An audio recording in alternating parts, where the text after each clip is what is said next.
So my name is Denise Kuhn. I'm a research associate specialist with New Mexico State University in the departments of extension plant sciences and plant environmental sciences. And I work really closely with Dr. Stephanie Walker. She is the extension vegetable specialist at NMSU. I'm actually currently her research technician. We work really closely with USDA, Western SARE, NRCS, and of course, extension. And some of the things we do is provide presentations, like I'm going to do this evening. I'm going to provide a presentation on seed propagation, transplanting, and storage. And let's go ahead and get started. So the first thing that I want to do is talk about the parts of a seed. Most seeds consist of three parts: a seed coat, an endosperm, and an embryo. And the seed coat is kind of what protects the seed or protects the embryo and the endosperm within the seed. The endosperm is the nutritive tissue of the seed, often a combination of starch, oil, and protein. The embryo is a tiny plant that has a root, a stem, and one or more leaves that will eventually emerge from that seed.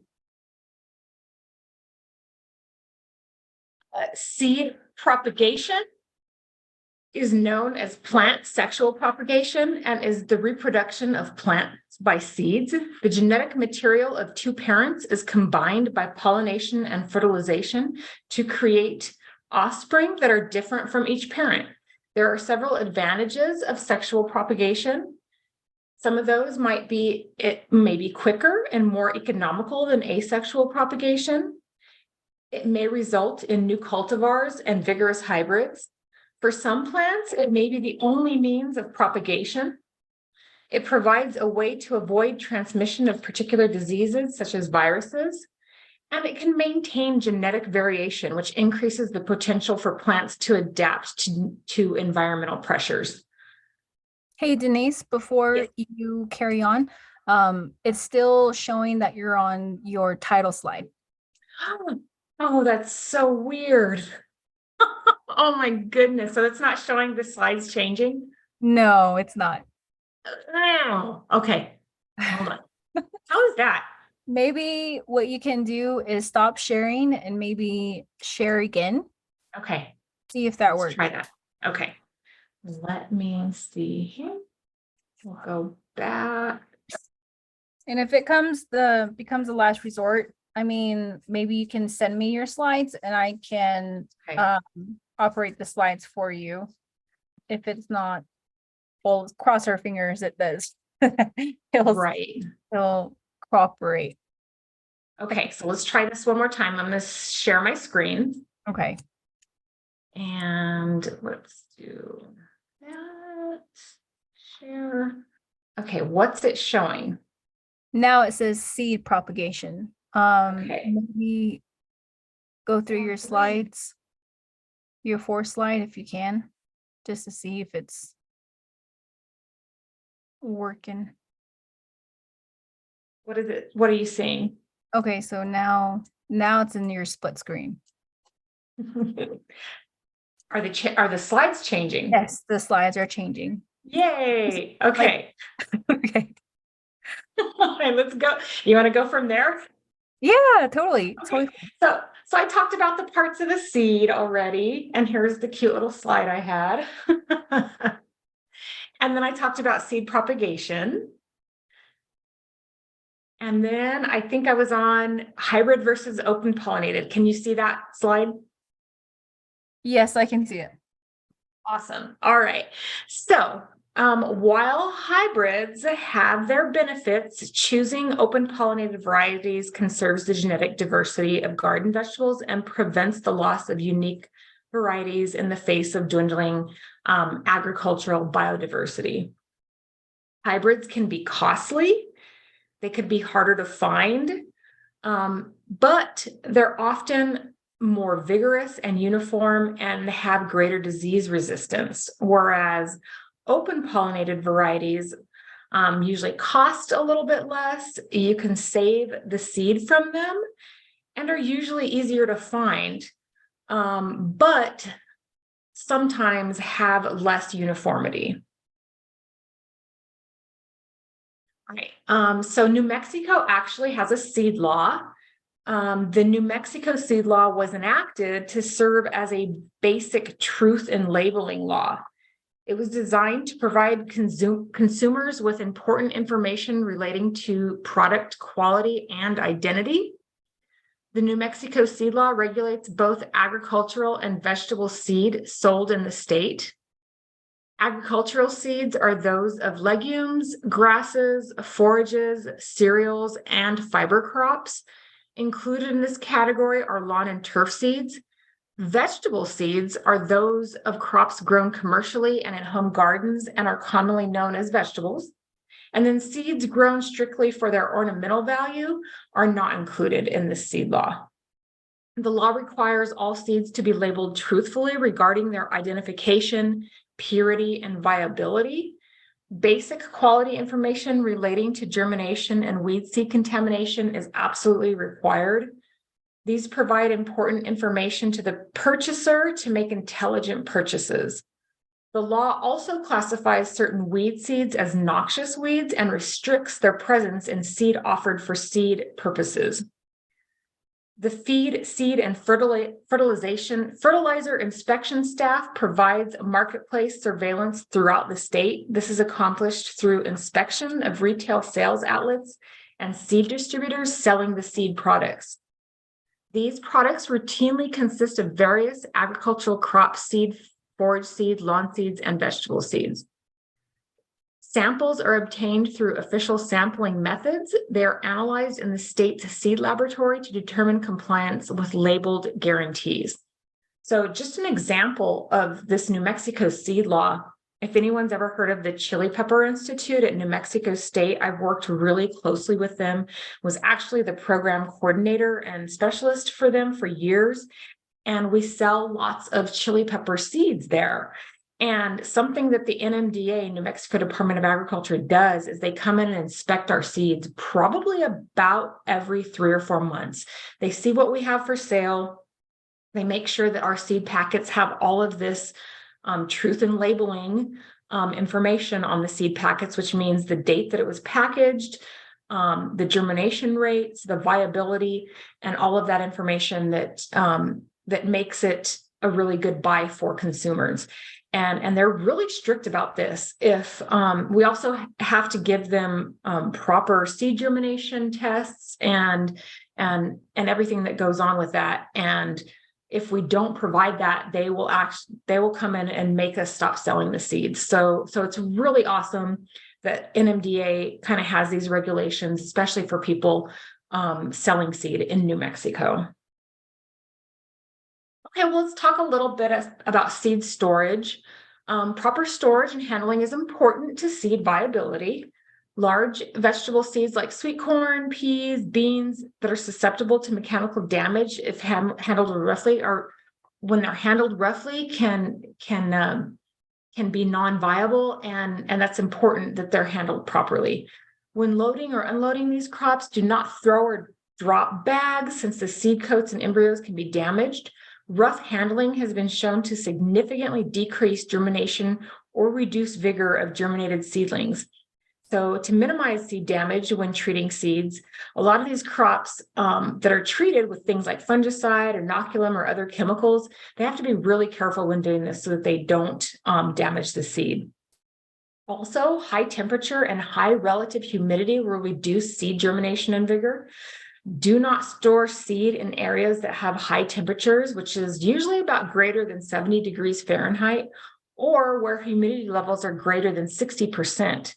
The ideal storage temperature for seeds is 35 to 40 degrees Fahrenheit with a relative humidity of less than 40%. Most refrigerators hold a temperature at about 40 degrees Fahrenheit, but have high relative humidity. That's why it's important that if you store seeds in your refrigerator, you keep them in containers that have a good seal and can keep the humidity levels low. So something that we have at the Fabian Garcia Science Center is what we call our seed vault. And it actually keeps the relative humidity at 0%, which is absolutely 100% ideal for storing seeds. We store seeds in there for the NMSU chili breeding program, as well as Dr. Walker's vegetable extension program. So we have lots of different seeds, mostly chili peppers that have probably been around since the probably early 1920s we have seed from. And as long as they're kept at relative low humidity and low temperatures, you can keep germination rates pretty consistent for a lot of years. I know that if we have anything probably older than about 1970, we're going to have to check the germination rates on. But yeah, keeping with these parameters will definitely ensure the life of your seeds for many years. I know people like to save seed and keep seed, for many years, but you definitely want to check the germination rates if they haven't been held in low humidity and low temperature situations. Well, what if you wanted to save your own seed? You can absolutely do that from your garden if you want to plant them the next year. Seed saving involves selecting suitable plants from which to save seed. So always, if you want to save seed, be sure to save them from plants that are healthy and vigorous. Harvesting seeds at the right time and storing them properly over winter. For an example, if you're growing, say, some jalapeno plants and you want to save the seed from them, you definitely wouldn't want to pick green fruits. You want to wait until that fruit is completely red, completely mature.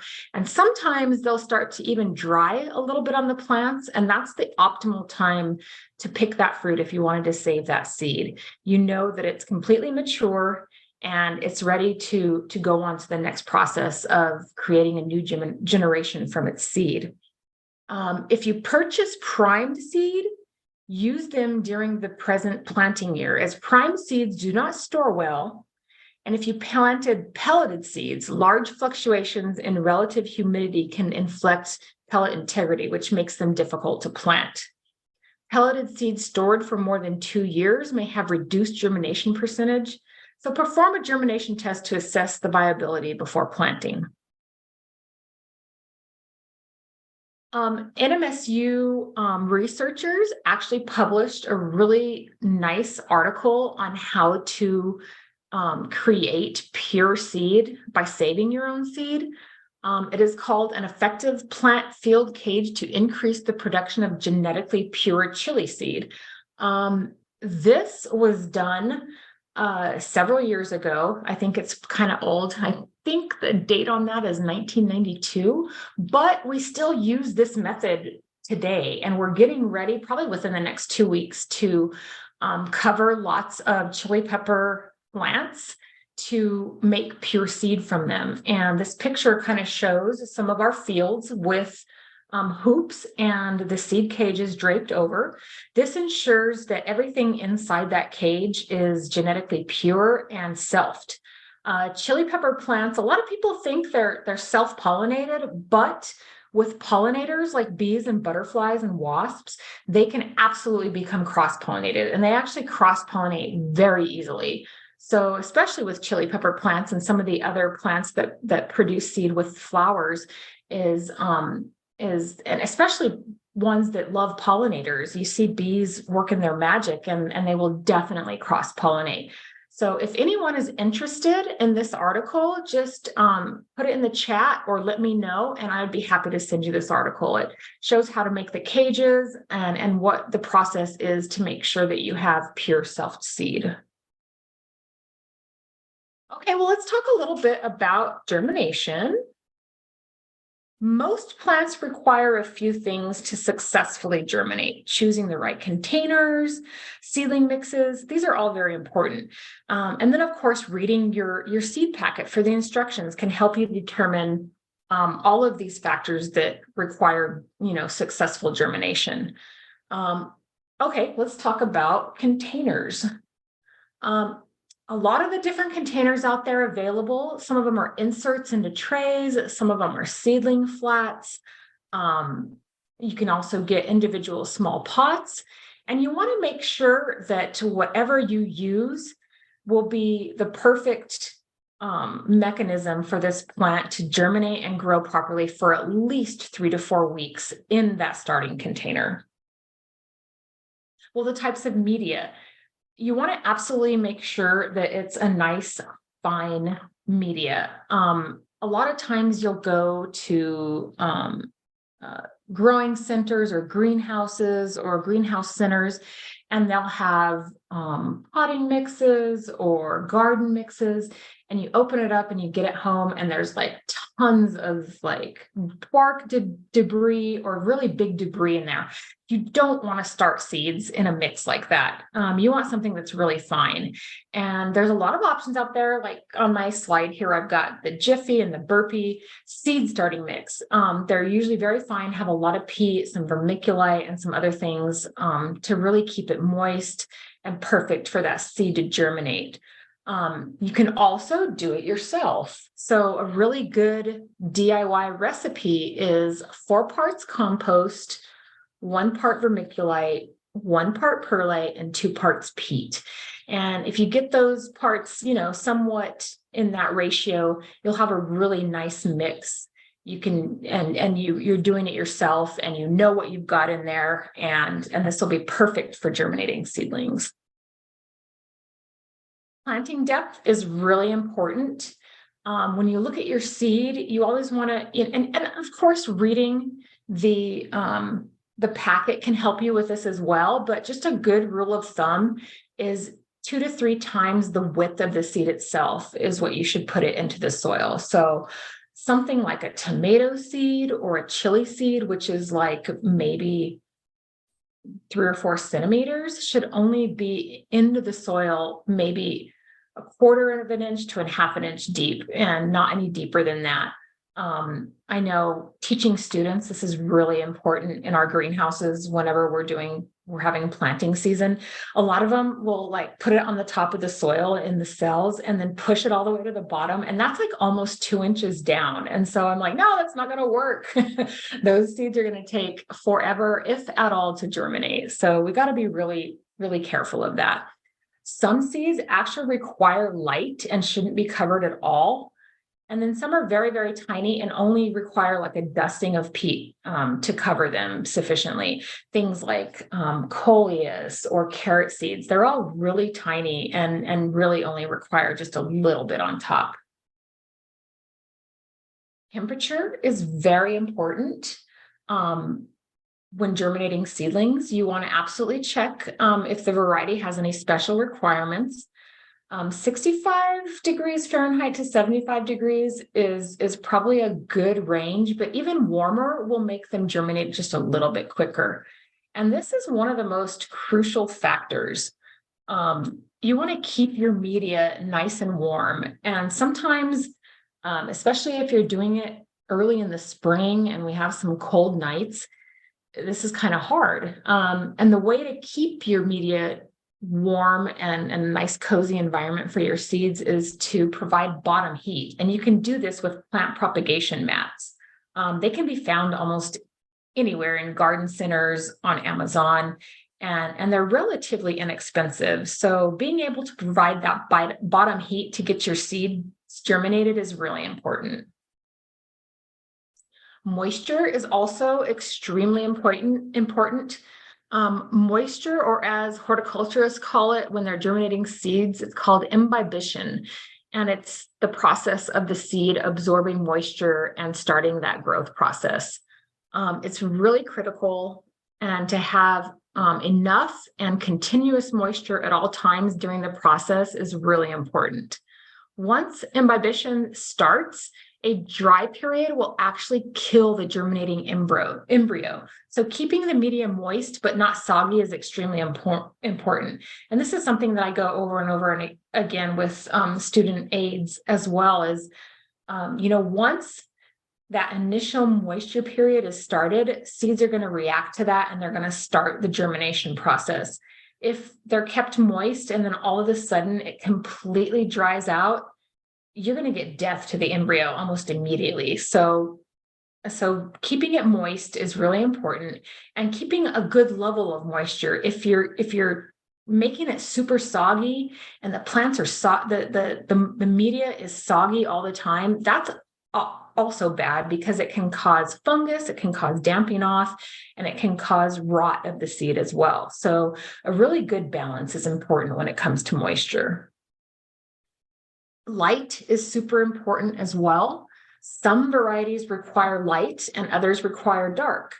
And seed packets generally have this information. So if you read the seed packet really carefully, you can understand whether or not it needs light, or you can put them like under the soil or under the media. It might require supplemental lighting once it gets started. If you aren't starting this someplace with a lot of really good intense sunlight, you may have to use light fixtures that have a broad spectrum light. Oxygen, of course, is very important. Respiration increases during germination. And so the media should be well aerated. That's what I was saying back on the last slide with moisture, is you don't want to create a soggy environment for these seeds, because unfortunately water kind of takes the place of air in the media. And so if you have too much saturation of the media, that's going to take away your oxygen, and that's a bad thing. So you absolutely do not want to oversaturate. We can also pre-germinate the seeds. This actually reduces emergence time. Temperature and moisture are also easier to control in this process, and you may possibly have higher germination rates. Use a moisture-absorbing cloth and place the seed between layers, keeping them moist and warm. Once the hypocotyl, or the first part of the root, has emerged from the seed, it's time to place it in the media. And so this is a really good process if you want to speed up germination. Once we have germinated seeds, they've grown into seedlings, probably about, so the first seedlings that emerge on a plant are called the cotyledons. The next leaves to emerge are its first true leaves. And you really don't want to transplant a seedling until it's at the third or fourth true leaf stage. This will ensure that the plants are strong, they're vigorous, there's no disease, and they can be transplanted to their final destination. Well, and then you got to think about, are these going to be transplanted to pots? Or are they going directly into the ground? Are they going into raised beds? All of those situations require kind of different things, but you absolutely want to harden them. Hardening off is really, really important. The best way to do this is to place them outside in a shaded, protected spot on warm days, bringing them in at night. Each day, you can increase the amount of sunlight the transplants are going to receive. And don't put tender seedlings outdoors on windy days or when the temperatures are below 45 degrees Fahrenheit. This will definitely kind of put them into shock, and you don't want to do that. So hardening off really helps with transplant shock and really gives you the best vigorous plants. At this point, I'm going to show you guys a video. So let's see if this actually works. What are you guys seeing right now? It says reputable seed companies. I'm going to stop share, and then I'm going to try to share again and see what happens there. Now, what are you seeing? Your YouTube. Oh, awesome. Okay, let's see if this works. Are you guys seeing that full screen? Yes, but can you hear it? No. Oh.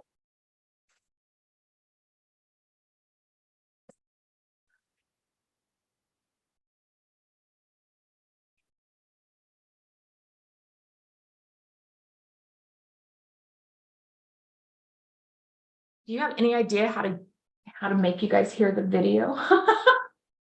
Okay.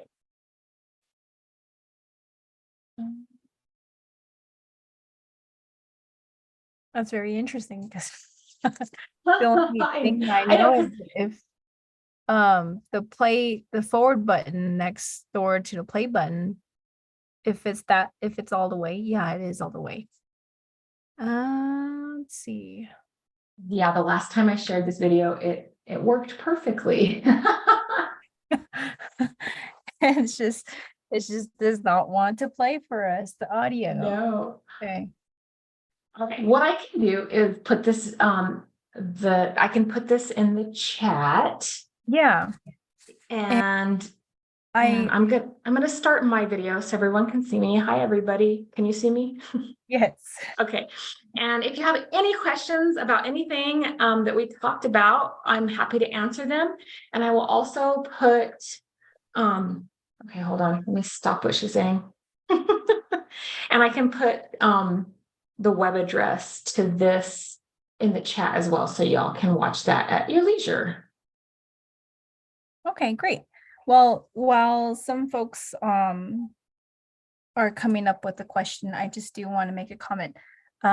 If I can get Denise a copy of your publication on saving your own seed in your YouTube, that'll be great. Then we can share that information on our website for those that want to go take a deeper dive in that publication. Absolutely. And there was one last slide on there that had lots of reputable seed companies that I've dealt with in the past, and they've been really great. And I'm happy to share all those with everyone too. So that's at the end of my presentation. And then I think the very, very last slide was my thank you slide, and it had some information. If you don't want to grow plants from seed, the Chili Pepper Institute has a wonderful spring plant sale every April, and we have lots of NMSU varieties of peppers, as well as lots of resistant tomato varieties that grow really well here in New Mexico. We have this last year, we had peppers, tomatoes, eggplants, squash, herbs, tomatillos, and I think some flower, and also some ornamental pepper varieties. So lots of really cool stuff there. And we get people from all over New Mexico actually coming to that plant sale because they love our plants and they grow really well. So that's just something to a little plug in there. But yeah, hopefully this has been informative and people learned a little bit from it. And yeah, if anyone has questions, I'm happy to answer them. Hi. Okay, go ahead. Marge. Hi, this is Marge. I just started a little garden here at home, and of course I don't have running water. What I'm doing is I'm just using bucket to water. And what happened is I did not buy any seeds, and I actually went to my local chapter, and they had a bunch of seed package, but I seen a stamp that says packed for 21, sale by 12/21 R2. Does that mean that the seed might not be very good? I know you talked about the package at the beginning of the your presentation. What do you think is going to happen? So that's a really good question. And it all depends on how they stored those seeds. If they packaged them in 2021, but they were stored in airtight containers with low humidity and low temperatures, they'll probably germinate pretty well. But if they were sitting there like on a shelf where it gets a little warm and humidity can get in there to them, they might not germinate as well. Have you already planted these? Yes, I planted let's see, like last week, and I Okay. haven't seen the melon squash sprout yet. Oh no, one of them did. I see one little plant come up. And then on the corn side, I did the same thing. The package was expired, but I just end up using it. And you Yeah. are right. Um, the chapter storage, it's outside in the dungeon, one of those cart, I don't know what you call it. It probably hits the highest heat, and maybe it freezes. And I'm just gonna You try again. so So yeah, I think if I think just give them maybe another week. And after 2 weeks, if you don't see any germination, they're probably not viable. So if you wanted to, you could probably replant maybe with some more seed. But yeah, if you have some squash coming up, that's a good sign. yeah, yeah, one of them came up. So I'm just continuing to water my little garden. So that I was worried about that. I wanted to ask some people whether I should use this package, and it's dated December 21st. Package by this, it says sell by December 21st. But we'll see then. But I did learn a lot, especially planting the depths. I think I failed in that area. I think I went deep, like maybe 3 inches, but it still came out, one of them. Oh, So that's it's great. That means they want to grow. yeah, they want to grow. Yeah, appreciate it. Oh, you're welcome. Thank you, Marge. I do have a question. So you mentioned that you guys will be coming up with your plant and seed sale for New Mexico Chili Institute. By any chance, if those producers or people that are interested in purchasing seeds, do you guys ship them, or would you have to be there in person? Yeah, absolutely. And if you guys have like cooperatives or anything like that, I am always happy to send you NMSU varieties of especially pepper. I think we've got some onions and some other things as well. So Okay. just let me know if you guys have like seed banks or cooperatives there, and I am absolutely happy to send you some seed. And I know it's good and it's been stored properly, and you can actually get it any time of the year. Just be sure. And what I do at home is I'll take my seed packets, especially if they're paper. If they're foil, that's a little bit better because that keeps out the humidity. But if they're paper seed packets, I will put them in a Ziploc baggie and make sure there's no air in there and zip them up and keep them in my refrigerator. And I've had seeds that are almost 6 or 7 years old and they still germinate pretty well. So yeah, if you get something this time of the year that you can't plant till next year, just keep it like that and it should be fine. But just let me know if you guys have some place where we can send some seed, and would be happy to. Okay, awesome. Well, thank you so much, Denise, for hopping on here and presenting all that great information. And thank you, Marge, for that wonderful question that you had there. I know I did have a question. I was gonna ask you about the seed and how long we can be able to keep it.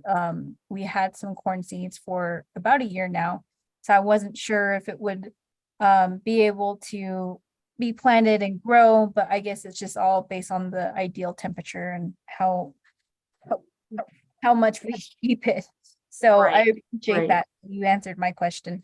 But I just want to say thank you for joining us this evening. We really appreciate your time away from your work and presenting all this great information. You're more than Absolutely. welcome to stick around. Right now, we're just going to do a little housekeeping, but presentation now has ended.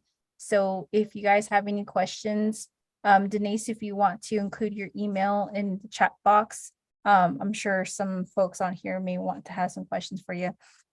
Maybe not now that they can think of, but just to let you guys know, I did release a poll. So if I could get you guys input on the presentation today, I would really appreciate it.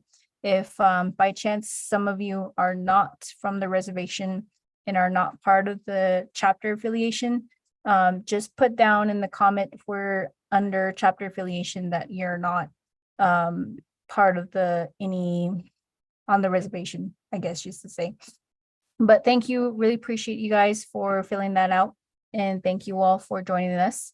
Thank you, Denise, for joining us as well. So you're more than welcome to stick around. So I'm going to share my screen. Okay. I hope this works. All right, great. Well, that concludes the evening's presentation, everyone. Thank you all for joining us, but we're just going to do a little bit of housekeeping right now. So next week, what we're going to have is our drought monitoring webinar series. This is part 3.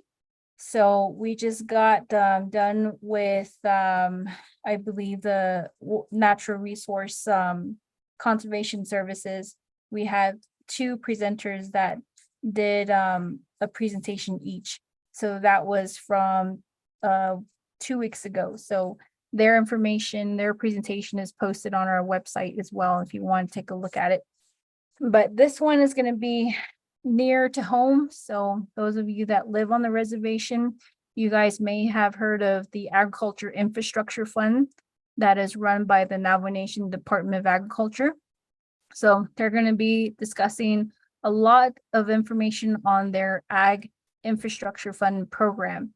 So they have a variety of farm and garden incentive, livestock incentive, water hauling programs, and some more other programs that I cannot name on top of my head right now. But this will be taking place on June 13th, starting at 5:30 p.m. through 6:30 p.m. And it will be presented by Ferdinand Nota. He does work for the Navajo Nation Department of Agriculture. If you guys have your phones right now, you can go ahead and scan that QR code that's on the flyer. Or what you can do is this information is on our website. And if you want to go to nsa.nmsu.edu, it will be posted there. It will even be shared on our social platform on Facebook. If you look us up on Navajo Sustainable Agriculture Project, we'll have that information there for you too as well. But thank you everyone for joining us this evening. Hope you guys all have a good night. And this is just kind of an overview of the screenshot of our main platform here. This is our main screen, and these are all the tabs that are located on our main platform. So under upcoming events, this is what it will look like. It will say registration is required. If you just tap that register here, it will bring you to a new tab, and it'll allow you to register for that webinar. But other than that, like I said, we're on Facebook. We do have a YouTube channel. So like I said in the beginning, this is recorded and it will be posted on our YouTube page at Navajo Sustainable Agriculture Project. We also release monthly newsletters. Jessie Jim, she's our field coordinator. If you have any questions for her, let us know. We do have a conservation planning program. Those of you that are interested, or who those that are needing some assistance in developing a conservation plan, let us know. We do it free of charge. And like I said, all our information can be found at our main website. But other than that, thank you all for tuning in, and I hope you all have a good rest of your evening.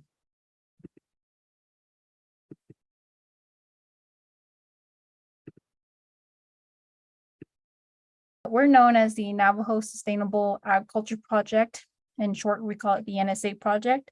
It's a New Mexico Cooperative Extension Service initiative delivered in collaboration with 2 of our main project partners. You may have seen them in a lot of our flyers and our in-person events. So one of them is the Ney College Land Grant Office, and HOPE, which is Community Outreach and Patient Empowerment. They help us out a lot with gardening programs and projects, but they do have their own program available as well. And our project is funded by the USDA Outreach for Assistance for Socially Disadvantaged Farmers and Ranchers and Veteran Farmers and Ranchers program. So to kind of expand on what we do as a project, our goals is to help producers improve their operations, profitability, and sustainability through our programs such as our weekly webinars. One of them that we host every year is the USDA Resource Fair. That includes NRCS, Farm Service Agency, Rural Development and Risk Management Agency. So we gather NRCS and FSA field reps, local field reps, to partake in this fair to share what type of local programs that there is to offer for local producers. And other services as the Agriculture Infrastructure Fund that is operated by the Navajo Nation Department of Agriculture. And we share their information as well. And increase the local production and consumption of fresh fruits and vegetables and healthy foods by Navajo families and individuals. But that's just an overview of a quick introduction to who we are.